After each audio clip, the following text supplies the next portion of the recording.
Leçon 57, la date et l'âge. On commence avec cette phrase. Est-ce que vous arrivez à la lire?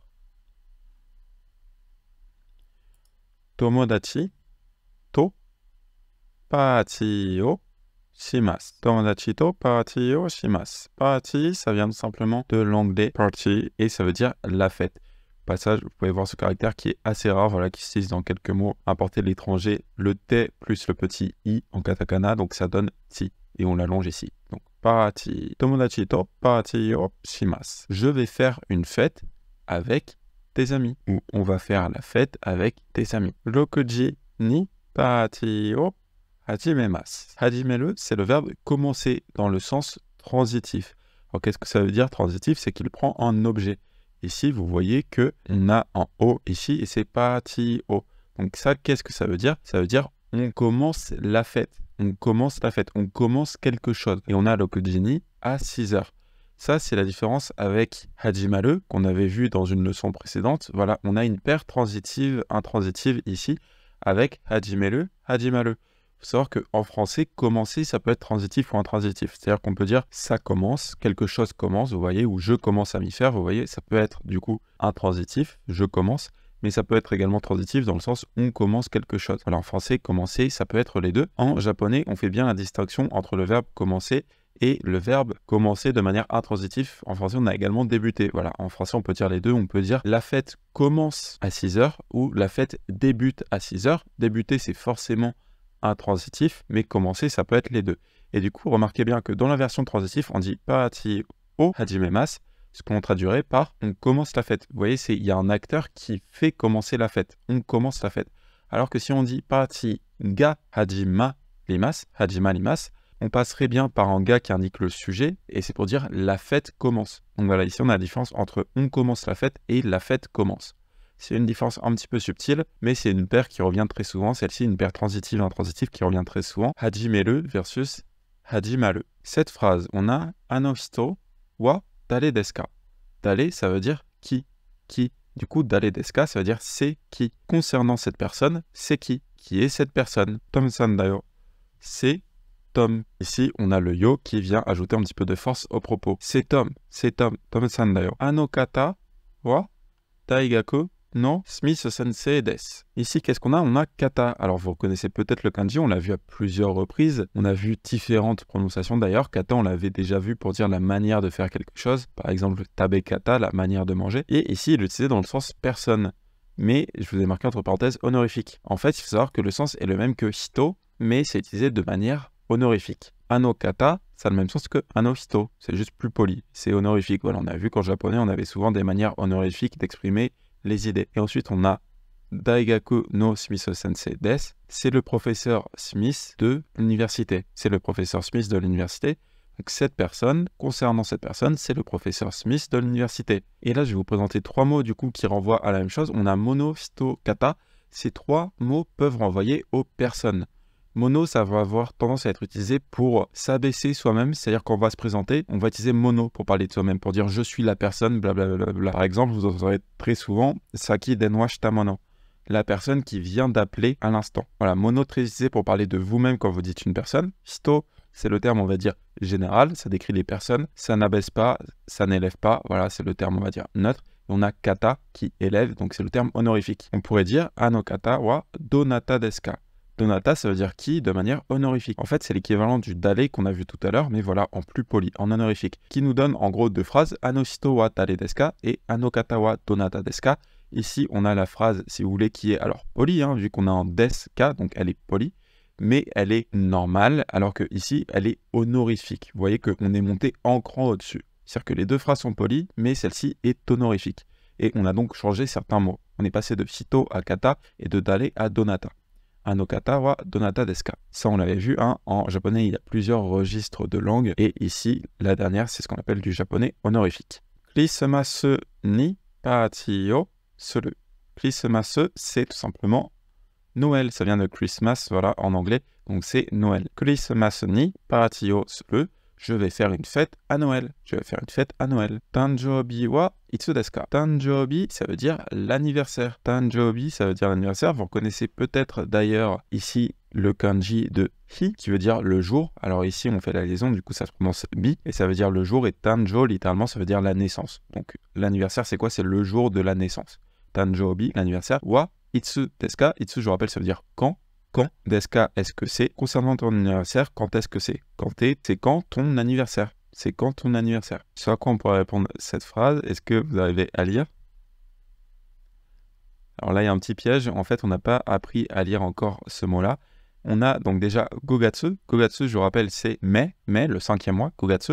Et ici, on a Itsuka. Alors, vous connaissez peut-être le kanji du jour. Et c'est comme ça qu'on va donner la date en japonais. Pour dire quel jour on est, on va mettre le chiffre, très souvent en chiffre arabe, même si vous pourrez voir les kanji utilisés à la place. Et on va mettre le kanji du jour pour dire quel jour du mois. Je vais vous afficher la liste ici. Alors, il faut savoir que du 1er au 10, on passe en fait par les lectures japonaises. Alors, exception pour Tsuitachi qui veut dire premier jour de la lune, et pour tout le reste, c'est des lectures japonaises avec notamment voilà, le kanji de hi ici qui va se lire ka. Donc voilà, il va se lire en lecture japonaise, il va se lire ka. Là, par exemple, futsuka, mika, yoka, itsuka, muika, nanoka, yoka, kokonoka, et ici toka. Donc voilà, du 1 au 10, ça a des lectures un petit peu particulières, il faut les apprendre par cœur. C'est assez proche des lectures japonaises qu'on avait vues jusqu'à présent, même si ça peut varier un petit peu. Je vous conseille de les apprendre par cœur. Et ensuite, par exemple, du 11 au 20, c'est assez régulier. On va avoir juste 2 exceptions. Donc là, on va le lire en lecture sino-japonaise. Ju-ichi nichi, Ju-ni nichi, Ju-san nichi. Et par contre, voilà, pour le 14, on va dire Ju-yoka. Ju-yoka. Donc c'est un mélange de la lecture chinoise et de la lecture japonaise. Et exception également pour le 20, on va dire Hatsuka. On va pas dire Ni-ju-nichi, même si on vous comprendra si jamais vous dites Ni-ju-nichi. Mais le mot adapté, c'est Hatsuka. Hatsuka, pour dire le 20 du mois. Et ensuite, de 21 à 31, voilà, on a ici, pareil, la seule exception, ça va être Niju Yoka. Vous avez dans la leçon écrite tous les jours qui sont prononcés par une native, si vous voulez directement l'entendre. Ici, ça va prendre un petit peu par cœur. Alors voilà, il y a jusqu'à 31. Il y a quelques exceptions, voilà, notamment du 1 au 10, et ensuite le 14, le 20 et le 24. Donc faites attention à ça, lisez la liste. Et moi, ce que je vous invite à faire, c'est de lire quelques fois la liste pour vous y faire. Mais ne vous prenez pas très à la tête comme d'habitude là-dessus, vous pouvez vite perdre beaucoup de temps à essayer de les apprendre par cœur. L'exercice que je vous conseille de faire, c'est tout simplement de tous les jours essayer de lire la date du jour. Et si vous vous référez à la leçon écrite qui est associée à cette leçon, je vous montre comment faire avec Google Traduction pour en fait marquer la date du jour, et vous pouvez appuyer sur jouer l'audio pour vérifier que en fait vous avez bien dit correctement la date du jour. Voilà, tous les jours, vous pouvez vous dire, avant de réviser par exemple Anki, vous essayez de devenir la date du jour, de lire la date du jour, et ça va vous entraîner comme ça à lire tous les jours de manière naturelle. Pour dire aujourd'hui on est le combien, on dirait Kyo wa nannichi desu ka. Alors nannichi ça veut dire quel jour dans le sens le combien. Il faut faire attention avec ça parce que c'est vrai que nichi ça veut dire le jour, mais qu'en français si on dit quel jour, on peut avoir tendance à comprendre est-ce qu'on est lundi, mardi, mercredi, etc. En français généralement on dirait on est le combien. Donc Kyo wa concernant aujourd'hui, nannichi desu ka, on est le combien. Pourquoi? Parce que les jours de la semaine sont donnés ici avec des nichi, vous voyez. Alors certes, en japonais, ça va être ka, mais le kanji, ici, c'est bien le kanji de nichi. Donc voilà, nichi, ça va être on est le combien. Si on veut dire on est quel jour, on a déjà vu comment on le dit, on dirait nan-yobi. Parce que les jours de la semaine, c'est pas donné avec nichi, c'est donné avec yobi. Par exemple, ka-yobi pour dire mardi. Donc faites bien attention à ça. Nan-nichi, c'est quel jour dans le sens le combien. Et nan-yobi, c'est quel jour dans le sens quel jour de la semaine. Si vous voulez en apprendre un petit peu plus sur comment écrire une date en japonais, je vous invite à voir cette vidéo qui est bien faite et qui vous montrera plus d'exemples. Elle est disponible dans les ressources associées à cette leçon. La date en japonais, ça va se dire nengapi. Nengapi, alors c'est pas considéré comme un mot N5, je vous le donne comme ceci un petit peu en bonus, parce que c'est intéressant de remarquer les kanji. C'est simplement le kanji de l'année, le kanji du mois et le kanji du jour. Parce que, c'est quoi une date? C'est tout simplement l'année, le mois et le jour. Alors nous, en français, on dirait l'inverse, on dirait le jour, le mois et l'année. Mais vous voyez que ce sont ces 3 éléments, et ça va être bon à noter que en japonais, ça va être indiqué dans ce sens-là. On va d'abord indiquer l'année, on va ensuite indiquer le mois, et on va ensuite indiquer le jour.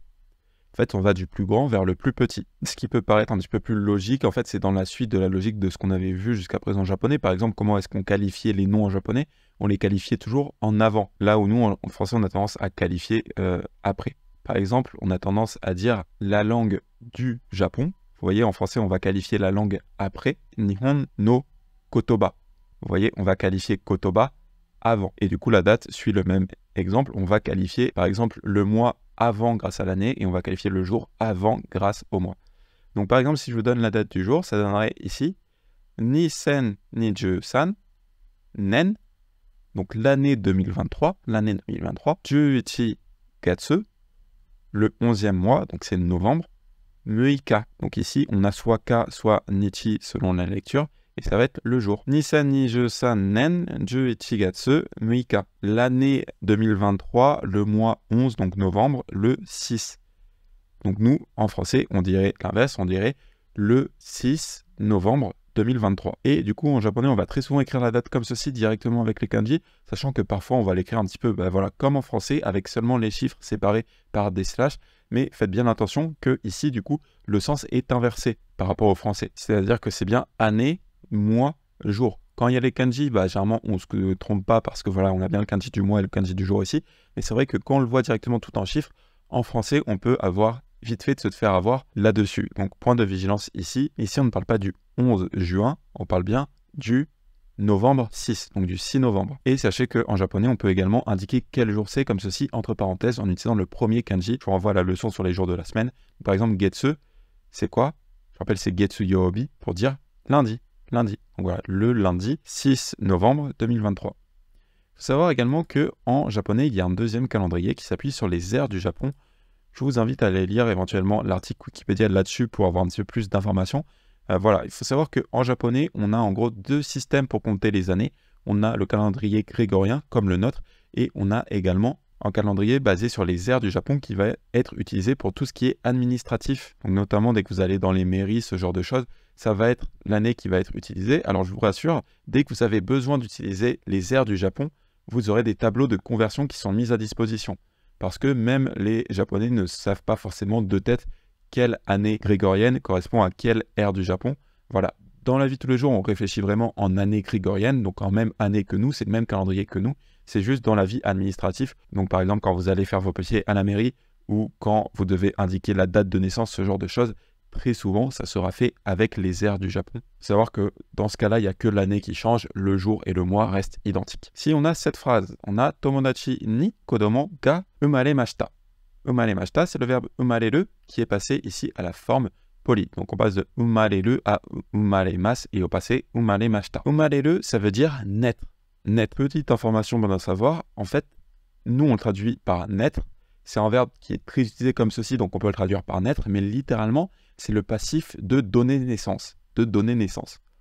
Donc littéralement, c'est avoir reçu, donner naissance. Donc nous, comment est-ce qu'on dit ça? En français, on dit naître directement. On verra le passif plus tard dans les cours de japonais, mais voilà, c'était la petite information intéressante. Et du coup, qui est né? C'est marqué par le ga. C'est kodomo ga.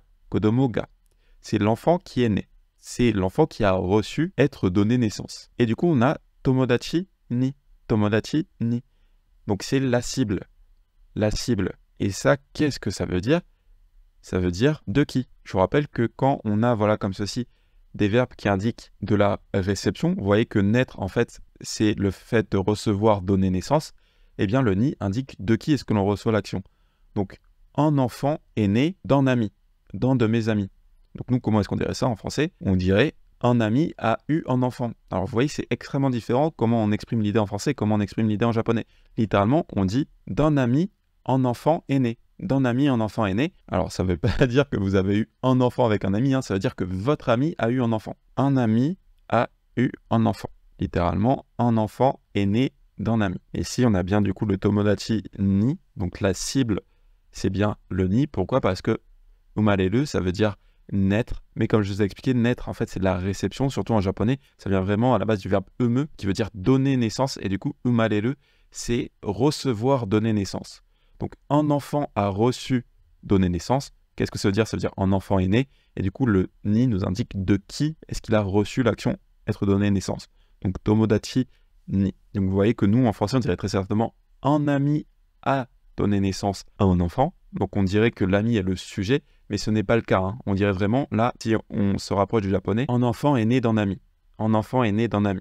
En français, mon ami a eu un enfant. Et remarquez bien ce kanji, voilà, le kanji de umareru, vu que c'est le même en fait qu'on utilise dans Tanjobi. Regardez, eh bien, on retrouve ce même kanji ici. Passage, c'est un kanji qu'on a déjà vu, notamment dans Sensei. C'est un kanji qui est extrêmement utilisé en japonais et qui a plusieurs lectures. Donc dans Sensei, c'est le kanji qui se lit sei, ici, il se lit jo, et ici, il se lit u. C'est vraiment un des kanji japonais avec le plus de lecture. Il en a encore plein d'autres qui lui sont associés. Otanjobi, c'est quoi la différence? C'est que ici on a mis un O honorifique. Donc on dit pas juste Tanjobi l'anniversaire, on dit Otanjobi. Ici on est poli, on met un honorifique et on a Omedetou gozaimasu. Omedetou gozaimasu, ça veut dire félicitations. Félicitations. Vous croiserez également cette phrase Tanjobi omedetou. Ici c'est le raccourci. Voilà, plutôt que de dire Omedetou gozaimasu, on dit juste omedetou. Et plutôt que de dire o tanjobi, on dit juste tanjobi. Donc ici, c'est une phrase vraiment très familière. Vous direz ça à quelqu'un qui est très proche de vous ou à quelqu'un de votre famille. Voilà, tanjobi omedetou, félicitations pour ton anniversaire. Joyeux anniversaire. C'est à quoi on peut répondre arigatou gozaimasu. Et bon à noter que c'est la même chose qu'on a en fait avec arigatou gozaimasu. Vous voyez qu'on peut également dire arigatou, qui veut dire merci, mais de manière familière. Et bien là, c'est la même chose avec omedetou. Omedetou gozaimasu, c'est la forme polie, alors que omedetou tout court, c'est la forme familière. Alors attention, parfois on peut avoir tendance à croire que gozaimasu ça veut dire beaucoup parce qu'on a tendance à traduire arigato gozaimasu par merci beaucoup. Mais il faut savoir que en fait, la différence entre arigato et arigato gozaimasu, c'est pas vraiment la différence entre merci et merci beaucoup. C'est que arigato, c'est familier. C'est-à-dire que si vous dites par exemple à quelqu'un que vous ne connaissez pas arigato, ça peut voilà, vraiment être assez inapproprié. Voilà, à un inconnu, on dit bien arigato gozaimasu parce qu'on est poli. Le gozaimasu, en fait, c'est une bribe du vieux japonais, ça vient du verbe gozaru, on l'avait déjà évoqué légèrement, maintenant c'est utilisé dans des expressions fixées, mais voilà, ce que je veux vraiment que vous vous rendiez compte, c'est que gozaimasu, ça ne veut pas du tout dire beaucoup, c'est juste utilisé comme politesse dans certaines expressions. Par exemple, arigatou gozaimasu, merci de manière polie, omedetou gozaimasu, merci, félicitations de manière polie. Kore presento desu, ceci c'est en cadeau, donc nous on pourrait presque dire voici en cadeau, donc ceci c'est en cadeau, wa arigatou gozaimasu. Wa, c'est juste une interaction qui veut dire ouais, trop chouette, chouette, wa. Même en français, on pourrait dire wa, merci beaucoup. Voilà, c'est la même chose. Wa, merci, arigatou gozaimasu. Tom-san wa nansai desu ka? Nansai, ça veut dire quel âge? Vous connaissez peut-être le kanji ici de nani, qui veut dire quoi. Donc quoi, plus ici le sai, on va le voir, c'est l'âge. Nansai, ça veut dire quel âge. Quel âge a Tom-san? Niju issai desu, niju issai desu. Il a 21 ans. Vous voyez que littéralement, on dit « il est 21 ans ». C'est comme en anglais. On dit voilà « to be 21 », être 21. Eh bien, en japonais, c'est pareil. On ne dit pas « avoir 21 ans », on dit bien « être 21 ans ». Et vous voyez qu'on ne passe pas par, ici, les années dans le sens « nen ». Il y a bien un mot pour dire les ans d'âge. Ce mot, il se dit « sai ».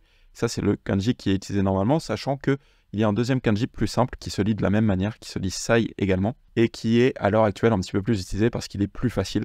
Voilà, ces deux kanji ont le même sens, c'est juste que ce kanji est un petit peu plus compliqué, du coup on a tendance à utiliser celui-ci à l'heure actuelle. Les deux se lisent sai, et pour donner l'âge, voilà, on utilise le suffixe sai, le compteur sai, et ce qui fait qu'il y a la liaison qui se fait. Par exemple, on va pas dire ichisai, on va faire la liaison issai, mais par contre on va bien dire nisai, sansai, yonsai, gosai, lokusai, nanasai, et pareil on va pas dire hachisai, on va dire Hassai. Donc voilà, ça, si vous maîtrisez vos chiffres, c'est assez clair. Voilà, il y a juste la liaison qui se fait de temps en temps. Et la petite exception, c'est pour 20 ans. On ne va pas dire Dieu Nisai. Alors vous pouvez le dire, on vous comprendra. Parfois, il y a des gens qui le disent, mais le mot, il y a un mot en fait qui existe pour 20 ans, c'est Hatachi. Voilà, Hatachi. Ça s'écrit, vous voyez, un Niju Sai, mais ça se prononce généralement Hatachi et ça veut dire 20 ans. Donc pour poser la question quel âge avez-vous, vous pouvez dire Nansai desu ka. Sinon, il y a une formulation honorifique plus polie qui est Oikutsu desu ka.